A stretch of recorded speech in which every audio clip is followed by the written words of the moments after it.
Hello friends, welcome to my channel. Today we are going to talk about kinds of sovereignty. आज की video में हम जानेंगे sovereignty के टाइप्स के बारे में, किस किस तरह की सोवरेनिटी होती है। तो पहले हम जानेंगे टिटोरियल सोवरेनिटी के बारे में। अब ये टिटोरियल सोवरेनिटी जो होती है ये होती है नॉमिनल, यानी कि जो इसके अंदर जो सोवरन होगा वो सिर्फ नाम के नहीं होगा, सिर्फ ओनली फॉर नेम। नॉमिनल होगा वो, उसके पास कोई पावर एग्जैक्टली नहीं होगी। जैसे कि पहला पॉइंट कहता है the tutorial sovereignty is just only rule by the name,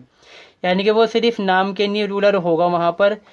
और कोई उसके पास ऐसी पावर नहीं होगी कि वो उसको अपनी एक्सरसाइज कर सके। दूसरा पॉइंट यही बात कहता है ही और it not capable in reality, यानी कि वो रियलिटी में कैपेबल है ही नहीं कि वो एक्सरसाइज कर सके एनी इफेक्टिव पावर, यानी कोई सी पावर को, यानी कि अपनी कोई इसके पास एक्सरसाइज नहीं कर सकता, कोई इसके पास ऐसी पावर नहीं है कि उसको एक्सरसाइज कर सके। For the point of view of law, यानी कि जो कानून के नज़र के अंदर they are describe as the highest source of the state power, यानी कि जो टिटोरियल सोवरन होता है उसको स्टेट के जो कानून होता है, जो लॉ होता है, उसके अकॉर्डिंग तो उसको सोवरन माना जाता है और माना जाता है कि वो स्टेट की सबसे ज़्यादा हाईएस्ट पावर का सोर्स है। But in reality they just a symbol of power and nothing else, मगर वो सिर्फ एक सिंबल की तरह काम करता है, एक सिंबल होता है, इसके अलावा कुछ भी वो नहीं होता। फॉर एग्जाम्पल, अगर हम इसका एग्जाम्पल देखें, the British king has a right to encourage, warn and advise his minister और seek any information about the administration. Except these ordinary power, all other power of the British king are wielded by his minister. इस example के अंदर ही हमें बताते हैं कि example के तौर पे जैसे हम ब्रिटिश किंग को मान लेते हैं, ब्रिटिश किंग के पास राइट तो होते हैं जो उनके मिनिस्टर होते हैं उनको इनकरेज करने के, और अगर वो कोई गलती करते हैं तो वो उनको वार्न भी कर सकता है और काम करने के लिए एडवाइस भी वो दे सकता है। और इसके अलावा जो काम चल रहा है एडमिनिस्ट्रेटिव सिस्टम जो वहाँ का है, वो उसके बारे में जानकारी जो होती है, इन्फॉर्मेशन होती है, वो मांग सकता है और देख सकता है। मगर इन ऑर्डिनरी पावर्स के अलावा उसके पास और पावर नहीं होती। जो उसकी दूसरी पावर्स होती हैं वो यूज़ करते हैं जो उसके मिनिस्टर्स होते हैं वो। तो टिटोरियल सोवरेनिटी के अंदर सिर्फ, जैसे इसका एग्जांपल है इंडिया का जो प्रेसिडेंट होता है उसको भी ले सकते हैं हम, क्योंकि जो इंडिया के प्रेसिडेंट होते हैं वो सिर्फ साइन करने के नहीं होते हैं, उन्हें रबर स्टैम्प बोला जाता है उनको टिटोरियल सोवरेनिटी के अंदर, क्योंकि वो सिर्फ स्टैम्प लगाने के लिए हैं। इन्फॉर्मेशन मतलब इन्फॉर्मेशन मांग सकते हैं, वार्न कर सकते हैं, एडवाइस दे सकते हैं, इनकरेज कर सकते हैं, मगर उनके पास असल में कोई पावर नहीं है कि वो कुछ काम कर सकें। अगला जो अगली मतलब जो उसका टॉपिक है दूसरा है हमारा लीगल सोवरेनिटी, यानी कि जो उसके अलग टाइप्स जो है, सेकंड टाइप है लीगल सोवरेनिटी। अब लीगल सोवरेनिटी के अंदर क्या होता है कि जो असल में जो लिखा हुआ है इसके अंदर से कि legal sovereignty is that authority of state which has the legal power to issue final command, यानी कि लीगल सोवरेनिटी के अंदर अथॉरिटी होती है स्टेट के अंदर जिसके पास लीगली तौर पर क्या कहते हैं कि पावर होती है कि वो इशू कर सकता है फाइनल कमांड। और हर इंडिपेंडेंट स्टेट यानी कि और ऑर्डर्ड स्टेट के अंदर कुछ लॉ ऐसे होते हैं कि जो ज़रूरी होते हैं उनको मानना, जैसे कि हमारे यहाँ वो लॉ है कि हर दंगा वगैरह नहीं कर सकते लोग, ये लॉ है एक तरह से कि, तो इन लोगों को जैसे हमारे लॉ उसको तोड़ सकते नहीं, जो वहाँ के पीपल्स होती है, जो जनता है वहाँ की, वो उन लॉ को तोड़ सकती नहीं है और उनको ओबे करना ही पड़ता है उनको, उनके लिए मस्ट है कि वो उसको ओबे करें। अब इन लोगों को बनाने के लिए वहाँ पर एक लीगल सोवरन होता है, यानी कि लीगल तौर पर एक वहाँ पर सोवरन होता है, सुप्रीम पावर होती है जो इन लॉ को इशू करता है और एनफोर्स करता है, यानी कि बनाता भी है और लागू भी करता है, चाहे ताकत के तौर पर करे या फिर वो लोग तरीक़े से मान जाए, वो बात अलग है। The power which has the legal authority to issue and enforce this law is legal sovereignty, यानी कि जहाँ पर एक पावर है, अथॉरिटी है जिसके पास मतलब सोवरन, लीगली तौर पे एक सोवरन है वहाँ पर, उसके पास अथॉरिटी है कि वो लॉ को इशू कर सकता है और इनको इन्फोर्स कर सकता है, लागू कर सकता है उनको, तो उसे हम कहते हैं लीगल सोवरेनिटी। वहाँ पर लीगल सोवरेनिटी एग्जिस्ट करती है। The authority of the legal sovereignty is absolute and law is simply the will of the sovereign, यानी कि जो अथॉरिटी है कि जो सोवरन है वहाँ की, उसकी अथॉरिटी है, अगर उसको हम देखें तो उसकी जो सोवरेन होगा या कि जो वहाँ का जो होगा तो वो होगा एब्सोल्यूट होगा, और जो वहाँ के जो लॉ होते हैं उनको माना जाता है उसकी विल, यानी कि उसकी मर्ज़ी है, उसकी इच्छा है या चाहता है वो करना, तो वो उसकी सॉवरेंटी हो जाती है वहाँ पर, क्योंकि लीगल तौर पे है, क्योंकि लॉ तो बना रहा है ना मर्ज़ी से अपने, और उसके लॉ जो होंगे पूरी तरह से एब्सोल्यूट होंगे, मतलब सिर्फ वो जो बात उन्होंने बोल दी वही बात मानने वहाँ पर है, उसके अलावा किसी दूसरी बात को वहाँ पर नहीं माना जाएगा। He or they reserve right to do whatever he want or desire. वो उसके पास राइट्स होते हैं, अधिकार हैं उसके पास कि जो वो चाहता है, जो उसकी इच्छा है वो वहाँ पर वो कर सकता है। वो डिटर्मिनेट है, डेफिनेट है, सुप्रीम और एब्सोल्यूट है, मतलब पूरी तरह से वो सुप्रीम पावर है, हर तरह से उसके पास ताकत है। There can't be right against him, मतलब वहाँ पर किसी के पास राइट्स नहीं कि वो उसके अगेंस्ट खड़ो के बोल सके या उसके खिलाफ कोई काम कर सके। अगला जो हमारा टॉपिक दूसरा है कि वो है पॉलिटिकल सोवरेनिटी, यानी कि जो इसका दूसरा टाइप्स है, थर्ड टाइप जो है सोवरेनिटी का, वो है पॉलिटिकल सोवरेनिटी। अब ऐसा ही है दूसरा, जैसे ये लीगल सोवरेनिटी होती है, इसी की तरह होता है कि लीगल सोवरेंस को क्या कहता है, अटेंशन देता है इस चीज़ के ऊपर। In every ordered state the legal sovereign too has to pay due attention to the political sovereign, यानी कि हर ऑर्डर स्टेट के अंदर वहाँ पर जो सोवरन होता है वो अटेंशन देता है किसके ऊपर, पॉलिटिकल सोवरेनिटी के ऊपर, क्योंकि वहाँ की जो जनता है, जो वहाँ की पीपल्स है, वहाँ के जो सिटीजन्स होते हैं, वो उनको अपने पक्ष में करना चाहता है, तो वो पॉलिटिकल सोवरेनिटी के ऊपर अटेंशन देता है कि वहाँ के लोग उसके पक्ष में रहेंगे, उसके अगेंस्ट नहीं जाएंगे। The political sovereign mean the sum total of influence in state which lie behind the law, कि जो पॉलिटिकल सोवरेनिटी होती है, जो सोवरन होगा, जो उसके पास ताकत है, यानी कि जो उसका दबदबा है, वो कानून के ज़रिए से है, वहाँ पर कानून का वो इस्तेमाल करके लोगों के ऊपर अपना जो दबदबा है, इन्फ्लुएंस है, उसको कायम रखता है। Political sovereign is the representative democracy, यानी कि जो पॉलिटिकल सोवरेन होगा वो रिप्रेजेंटेटिव होता है डेमोक्रेसी का, क्योंकि पॉलिटिकल सोवरेनिटी वहीं चलेगी जहाँ पर डेमोक्रेसी होगी, क्योंकि वहाँ पर तो लोगों को चुनने की आज़ादी होती है, वो वोट करते हैं, इलेक्ट करते हैं अपनी मर्ज़ी से लोगों को। तो वही चीज़ यानी कि मतलब इसमें एक तरह से यही कि डेमोक्रेसी का ही सपोर्ट करती है जो पॉपुलर सोवरेनिटी, जो क्या कहते हैं पॉलिटिकल सोवरेनिटी है। We mean the whole mass of the people और द एलिब्रेट और द पब्लिक ओपिनियन, मतलब जहाँ पर वर्ल्ड मास है तो ज़्यादा से ज़्यादा लोग सपोर्ट करते हैं उस चीज़ को, वही बात के बारे में इसमें कहा गया है, क्योंकि ज़्यादातर लोग जिसको सपोर्ट करेंगे वही वहाँ का सोवरन बनेगा। But it can not be emphatically asserted that political sovereignty can be definitely be identified। यहाँ तक मतलब इसका मतलब होता है कि हम ये नहीं मान सकते, इस चीज़ पे हम एम्फेसाइज भी नहीं कर सकते, वो नहीं दे सकते कि जो वहाँ पर जो पॉलिटिकल सोवरेनिटी है वो आइडेंटिफाइड है, डेफिनेटली हम उसको मान सकते नहीं कि वो आइडेंटिफाइड है with the whole mass of the people, यानी कि वहाँ पे जो सोवरेनिटी है, यानी सोवरन है वहाँ का, ये नहीं मान सकते कि वो ज़्यादातर सारे लोग उसकी बात को सपोर्ट कर रहे हैं। एक तरह से हम इसको बात ये मानते हैं क्योंकि वहाँ पर because other groups Dooj influence over public opinion and mound and shape the public opinion, क्योंकि वहाँ पर दूसरे ग्रुप भी होंगे, क्योंकि पॉलिटिकल सोवरेनिटी के अंदर डेमोक्रेसी के अंदर आ रही है ना, क्योंकि डेमोक्रेसी को वहाँ पर सपोर्ट करा जा रहा है पब्लिक पॉलिटिकल सोवरेनिटी के अंदर, तो वहाँ पर तो दूसरे ग्रुप भी होंगे जो इस बात को सपोर्ट करते होंगे। तो अब जो वहाँ के सिटीजन होंगे, ज़रूरी नहीं कि वो एक ही पार्टी को या फिर जो एक ही तरह का जो वहाँ पर सोवरेन है उसको सपोर्ट करेंगे, कोई दूसरा भी हो सकता होता है वो उसको ही मानते हो, अपना इन्फ्लुएंस उसका चलता हो उन लोगों के ऊपर। तो वही चीज़ है कि जो पॉलिटिकल सोवरेनिटी है वहाँ पर डेमोक्रेसी में काम लेती है। तो यही पॉइंट है पॉलिटिकल जो सोवरेनिटी है उसके बारे में। अगला है popular sovereignty. It means that sovereignty lies in the hand of people, यानी कि ये पॉपुलर सोवरेनिटी ये भी है कि इसका मतलब जहाँ पर ज़्यादातर सबसे ज़्यादा पॉपुलर होती है, ज़्यादातर लोग इस सोवरेनिटी को मानते हैं, और ये भी डेमोक्रेसी की तरह होती है क्योंकि यहाँ पर भी लोगों के हाथ में पावर होती है, क्योंकि वो इलेक्ट करते हैं लोगों को, गवर्नमेंट को वही चुनते हैं, जो स्टेट होता है हेड ऑफ स्टेट उसको वही इलेक्ट करते हैं। The basis of the governing power of the government is basic is public support, मतलब जो वहाँ पर गवर्न करने वाली पावर जो है, मतलब जो कंट्रोल कर रही है स्टेट को, जो गवर्नमेंट है स्टेट के, उसके पास पब्लिक का सपोर्ट होता है, जो पब्लिक होती है वहाँ की वो उसको सपोर्ट करती है, इसलिए वहाँ पर वो सोवरेन बना हुआ होता है। In popular sovereignty public is regarded as supreme, क्योंकि वहाँ पर गवर्नमेंट को जो सपोर्ट कर रही है, जो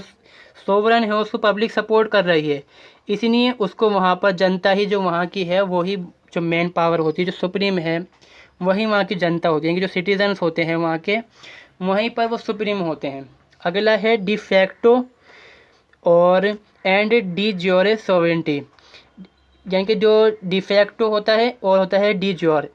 अब जो डी ज्योर होता है वो होता है लीगल सोवरन, मतलब जो कानून होता है उसको संप्रभु मानता है, यानी कि सोवरन जो कानून जो होता है लीगली तौर पे सोवरन उसको माना जाता है जो उसको कानून सपोर्ट कर रहा है। मगर जो डी फैक्टो होता है वो होता है इन्फ्लुएंस कायम करता है वो अपना, मगर असलियत के अंदर यानी कि जो डी ज्योर है उसने इसको तो मान लिया है लीगल, वो खड़ा हुआ है, उसको हमने खड़ा कर दिया सूर्य के ऊपर कि यहाँ पर ये सोवरन है, मगर जो बात मानी जाएगी वो किसी और की ही मानी जाती है, क्योंकि वहाँ पर लोग या फिर सपोर्ट नहीं करते, क्योंकि वहाँ तो ऐसा होता है क्योंकि डिक्टेटर्स वगैरह की साइड जगह पर होता है ऐसा, जहाँ पे लोग डिक्टेटरशिप होती है ऐसे अक्सर में, जहाँ पे किंग होते हैं, प्रीस्ट होते हैं और प्रोफेट्स होते हैं। यहाँ पे मतलब जहाँ पे जो एक तरह से प्रीस्ट लोग कंट्रोल करते हैं, जो प्रोफेट लोग होते हैं या फिर डिक्टेटर्स होते हैं। जैसे कि हम मोसोलिनी का एग्जांपल लेते हैं कि मोसोलिनी जो होते हैं वहाँ पर डिफेक्ट होते हैं इटली के अंदर, मगर वहाँ पर जो डी ज्योर थे मतलब कोई जो लीगल सोवरन था वो दूसरे वहाँ के प्राइम मिनिस्टर थे। तो इसके अंदर ये होता है कि जो डिफेक्टो है वो असल में सोवरन होता है, क्योंकि जो पावर होती है उसकी बात को ही माना जाता है, मगर जो डी ज्योर होता है लीगली तौर पर कानून उसी को सोवरन मानता है, मगर पावर का इस्तेमाल डिफेक्टो करता है। ये हम देखेंगे कुछ फिलोसोफर के बारे में और जो उनकी थ्योरीज हैं सोवरिटी के बारे में उसमें। पहला है इसमें जीन बॉडिन। जीन बॉडिन के अकॉर्डिंग टू मतलब जो बॉडिंग जो है वो कहते हैं according to him sovereignty is the perpetual and absolute power of commanding in a state, यानी कि जो सोवरिटी होती है वो परपेचुअल मतलब लगातार होनी चाहिए सोवरिटी, और एब्सोल्यूट होनी चाहिए। अगर सोवरिटी होगी तो वो एब्सोल्यूट भी होगी और परपेचुअल भी होगी, यानी कि लगातार सोवरिटी अगर वो चीज़ है कि जो हमेशा बरकरार रहती है और पूरी तरह से सोवरिटी होती है। अगर सोवरिटी बटी हुई है लोगों के अंदर तो वो सोवरिटी नहीं है। अगर स्टेट के पास इतनी पावर नहीं है कि वो अपना काम कर सके खुद, तो वो कहाँ से सोवरन हो जाएगा। तो उसी बात को ये कहते हैं कि जो सोवरिटी है, संप्रभुता होती है वो हमेशा लगातार रहती है और पूरी तौर पर रहती है और वो कमांड देती है स्टेट के अंदर। Supreme power over citizen and subject restrain by law, यानी कि जो सुप्रीम पावर होती है सिटीज़न के ऊपर और जो रिस्ट्रेन मतलब जो कानून के द्वारा बताए गए होते हैं, मतलब समझाया गया होता है, सब्जेक्ट जो होते हैं मतलब जिनके ऊपर काम करना होता है, वो सोवरन जो होता है, जो स्टेट काम करता है उनके ऊपर, वो उनसे ऊपर होता है जो सोवरन होगा वहाँ का, वो सुप्रीम पावर होगा वहाँ के लिए। यानी कि सीधे वर्ड जैसे सिंपल वर्ड में कहें कि जो सोवरेंटी होती है, जो सोवरन वहाँ का है, जिसके पास सोवरेंटी जो वहाँ की गवर्नमेंट की पावर को इस्तेमाल कर रहा है, वो सुप्रीम पावर है वहाँ के सिटीजन के ऊपर, और जो वहाँ चीज़ें दूसरी चीज़ें होने वाली होती हैं, जो दूसरे काम होते हैं वहाँ पर, उनके ऊपर है वो सबसे कानून के ज़रिए से। Sovereignty above law but not above duty and moral responsibility. Jean Bodin कहते हैं कि जो सोवरेंटी होती है वो कानून से तो ऊपर है, मगर जो ड्यूटीज़ होती हैं सोवरन की या फिर मोरल रिस्पॉन्सिबिलिटी होती हैं उनसे ऊपर नहीं है। उन्होंने कुछ रिस्ट्रिक्शंस लगाए हैं सोवरेनिटी के ऊपर, जैसे कि पहला रिस्ट्रिक्शन है there are certain fundamental law that the sovereign could not lawfully abrogate, यानी कुछ लॉ फंडामेंटल लॉ ऐसे होते हैं जिनको जो सोवरन है उनको कानून के ज़रिए से भी ख़त्म नहीं कर सकता। मतलब कि जो सोवरेनिटी है उसके ऊपर उन्होंने कुछ रिस्ट्रिक्शन लगा दिए हैं, कि इतने रिस्ट्रिक्शन लगा दिए कि वो जो कुछ फंडामेंटल लॉ हैं उनको चेंज नहीं कर सकता बिल्कुल भी। Private property granted by the law of nature, मतलब जो नेचर की तरफ से हमें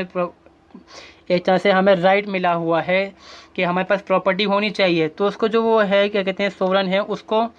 ख़त्म नहीं कर सकता, उसका वॉयलेशन नहीं कर सकता वो उस चीज़ का। अगले जो हैं हमारे फ़िलोसोफर वो हैं थॉमस हॉब्स, ये सबसे ख़ास हैं इसके बारे में। इन्होंने कहा the he element of legitimacy to authority of the sovereignty, मतलब उन्होंने ये कहा कि जो सोवरेनिटी है उसका एलिमेंट के बारे में बताते हैं कि लेजिटिमेसी होनी चाहिए, बनकरार रहनी चाहिए सोवरेनिटी, तो वही बात इसके ऊपर वो कहते हैं। Sovereign is the product of the will of people, मतलब सोवरन क्या है कि जो सुप्रीम पावर को इस्तेमाल कर रहा है, जो स्टेट के पास पावर है, जो सोवरेनिटी है, जो सोवरन इस्तेमाल कर रहा है वो लोगों की मर्ज़ी से कर रहा है, क्योंकि उन्होंने कहा कि विल ऑफ पीपल मतलब लोगों की इच्छा है जब भी वो उसको इस्तेमाल कर पा रहा है। Sovereign enjoy he supreme authority for its fundamental value, मतलब अपने वैल्यूज़ के लिए, फंडामेंटल वैल्यूज़ के लिए वो अपनी सुप्रीम अथॉरिटी का इस्तेमाल करता है। अगले हैं Rousseau, according to him all human being are sovereign, उन्होंने कहा जो रूसो है वो कहते हैं कि जो हर ह्यूमन बींग है वो सोवरन है, अपने फैसले ले सकता है। Sovereignty written by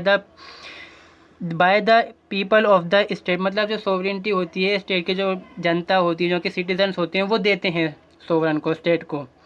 exercise in assembly of the world people, मतलब उसको वहीं पर एक्सरसाइज किया जा सकता है कि जहाँ पर जो लोग मतलब जो ज़्यादातर जो कम्युनिटी है, मतलब वर्ल्ड कम्युनिटी है, उसको एक्सेप्ट करती है, उन लोगों की बैठकों के अंदर उसको इस्तेमाल किया जा सकता है। उनकी मर्ज़ी से ही किया जा सकता है, उनकी मर्ज़ी के बगैर नहीं। The government is an agent of the general will reason supreme, मतलब जो गवर्नमेंट होती है वो एजेंट है एक तरह से सुप्रीम, क्या कि इनकी जो गवर्नमेंट है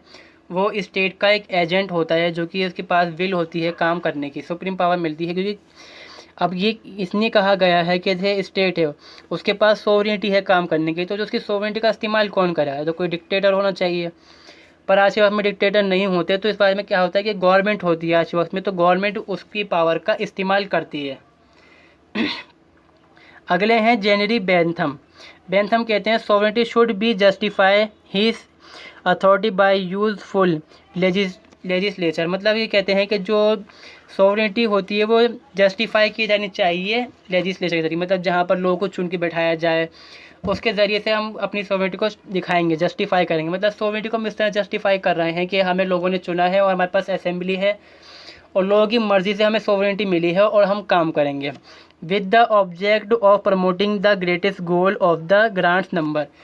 मतलब इन्होंने कहा है वो इस चीज़ को प्रमोट करके बताएंगे कि हम आपके जो भले के लिए काम कर रहे हैं, जो ज़्यादातर लोग हैं उनका इससे फ़ायदा होगा, जो हम अपनी नीतियाँ बनाएंगे।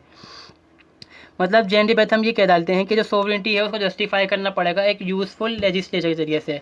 मतलब विधायिका जो मतलब जो हमारे होते हैं विधायिका कार्यपालिका उस संग से इस्तेमाल करके जस्टिफाई करेंगे वो उस चीज़ को कि जो हम काम कर रहे हैं और रूल बना रहे हैं उससे जो बहुत सारे नंबर के जो लोग हैं उनका फ़ायदा होगा इससे। अगले हैं जो सबसे ख़ास मानी जाती है जिनकी सोवरेनिटी जो थ्योरी होती है वो है John Austin. He believe that every independent political community has a supreme power और supreme who take every decision without any interference. मतलब वो इस चीज़ में विश्वास करते हैं कि हर इंडिपेंडेंट पॉलिटिकल कम्युनिटी के अंदर एक सुप्रीम पावर होती है जो सोवरन होता है और वो हर डिसीजन लेता है विदाउट एनी इंटरफेरेंस, मतलब कोई दखलंदाजी उसके पास नहीं होती, वो इतना सुप्रीम होता है कि वो फैसले ले सकता है बिना किसी की दखलंदाजी के। Sovereign should be not obey any higher authority, मतलब जो सोवरन है जिसके पास सोवरेनिटी है जो पावर का इस्तेमाल कर रहा है वो किसी दूसरी अथॉरिटी जो उससे ऊपर मानी जाती है कि कोई दूसरी अथॉरिटी इससे ऊपर नहीं होनी चाहिए, ना उसको उसकी बात को मानना चाहिए ना को, मतलब अगर वो किसी के अंडर काम करेगा तो वो कहाँ से सोवरन रह जाएगा, वो तो अथॉरिटीज़ के पास है ही नहीं काम करने की, सुप्रीम पावर कहाँ से है, सुप्रीम पावर तो वही जो सोवरेनिटी है। सोवरेन इज़ एब्सोल्यूट डिटर्मिनेट, मतलब सोवरेन जो होगा वो पूरी तरह से होगा एक एब्सोल्यूट होगा, मतलब एक के पास ही होगा पूर्ण रूप से, और डिटर्मिनेट होगा मतलब बताया गया होगा कि मतलब यही बंदा है, हम जानते हैं कि ये जो मतलब जो पर्सन है कोई एक या फिर कोई पर्सन का ग्रुप होगा वही होगा जिसको हम जानते होंगे, ऐसा नहीं कोई छुप के काम करने वाला हो। The will of sovereign illimitable when he wants to do everything, it is the supreme power and no one can interfere, मतलब द विल ऑफ सोवरन मतलब जो उसकी इच्छा होगी वो अनलिमिटेबल है, मतलब कोई लिमिट नहीं है, अगर वो कुछ चाहता है करना तो वो कर सकता है क्योंकि वो सुप्रीम है और कोई भी एक उसकी बात के अंदर दखलंदाजी नहीं कर सकता। Law is simply considered as the will of sovereign, मतलब जो कानून है वो जो सोवरन है उसकी इच्छा माने जाएंगे, जो सोवरेनिटी का इस्तेमाल कर रहा है पावर का इस्तेमाल कर रहा है